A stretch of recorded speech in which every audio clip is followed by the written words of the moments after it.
दोस्तों, दिल्ली जाने वाली ट्रेन पटना के स्टेशन पर आने वाली थी। प्लेटफॉर्म पर एक लड़की 2 साल के बच्चे के साथ उस ट्रेन का इंतज़ार कर रही थी।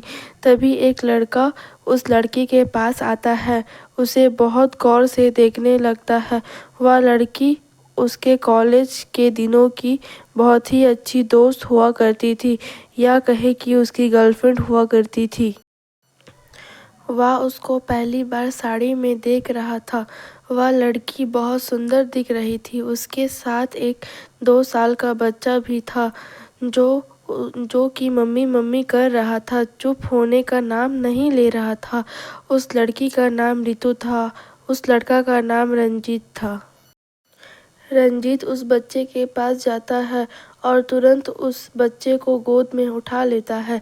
जैसे ही वह बच्चा को उठाता है, रितु झटके से उसके तरफ देखने लगती है। रितु जैसे ही उस लड़के को देखती है, उसकी आंखें दंग रह जाती है, जिसको देखने के लिए उसकी आंखें तरस गई थी। वह 5 साल बाद उसके सामने आ चुका था। उसकी आंखों में आंसू आ जाते हैं। रंजीत भी रितु को देख रहा था। दोनों एक दूसरे को बाहों में भर लेना चाहते हैं, लेकिन प्लेटफॉर्म में भीड़ में वह संभव नहीं था। वह दोनों बहुत सारी बातें करना चाहते थे, लेकिन उस लड़की के साथ में कोई और भी होता है, वह सामने आ जाता है। रितु के साथ उसकी भाभी भी थी। दोस्तों दोनों पटना के एक ही कॉलेज में पढ़ते थे। वह एक दूसरे को पसंद करते थे। दोनों शादी करना चाहते थे, लेकिन ये जानते थे कि उनकी कहानी आगे नहीं बढ़ सकती। रितु बड़े खानदान की बेटी थी और रंजीत गरीब खानदान से था। रंजीत पढ़ाई में होशियार था। एक उम्मीद पर उनका रिश्ता टिका हुआ था। पढ़ाई लिखाई कर वह बड़ा आदमी बन जाए, नौकरी कर ले जाए तो शायद उनकी शादी हो पाए। लेकिन ऐसा हो नहीं पाता। कॉलेज के बाद रितु की शादी के लिए लड़का ढूंढा जाता है।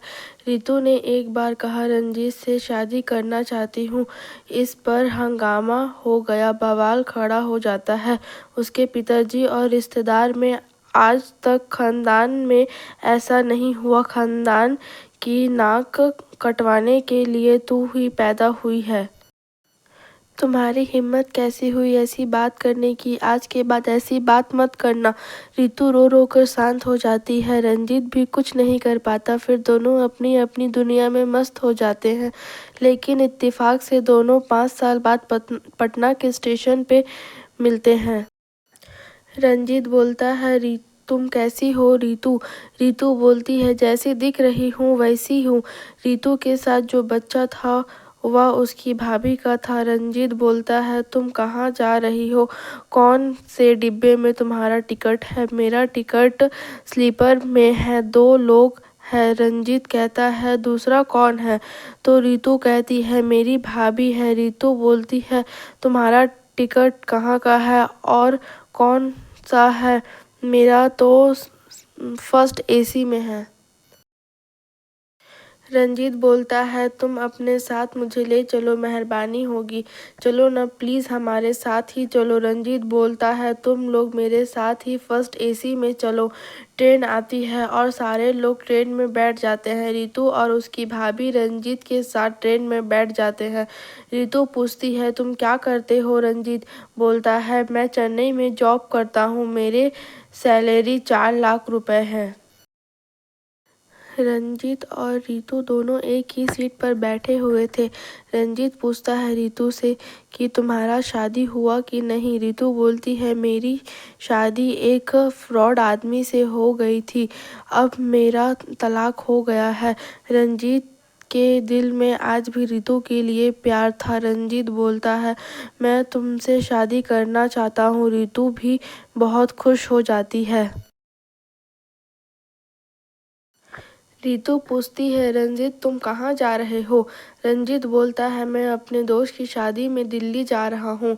दोस्त की शादी में रंजीत रितु को और उसकी भाभी को अपने साथ जाने के लिए बोलता है। ट्रेन स्टेशन पर रुक जाती है। रितु के भैया स्टेशन पर आए हुए थे। रितु के भैया रंजीत से बोलते हैं कि तुम भी हमारे साथ घर चलो। रंजीत मान जाता है और घर चला जाता है। रंजीत सबको उसके दोस्त की शादी में जाने के लिए मना लेते हैं। सब लोग शादी में चले जाते हैं। रितु भी शादी में जाती है। रंजीत रितु के भाई से बात करता है। शादी के लिए उसका भाई मान जाता है। 1 महीने बाद रितु के मम्मी पापा शादी के लिए मान जाते हैं और रितु रंजीत का शादी हो जाता है। आज उनके शादी को 6 महीने हो गए हैं और दोनों बहुत खुश हैं। दोस्तों, यह कहानी आपको कैसे लगी कमेंट करके ज़रूर बताएं। इसी तरह की कहानी के लिए हमारे YouTube चैनल को सब्सक्राइब करें। धन्यवाद।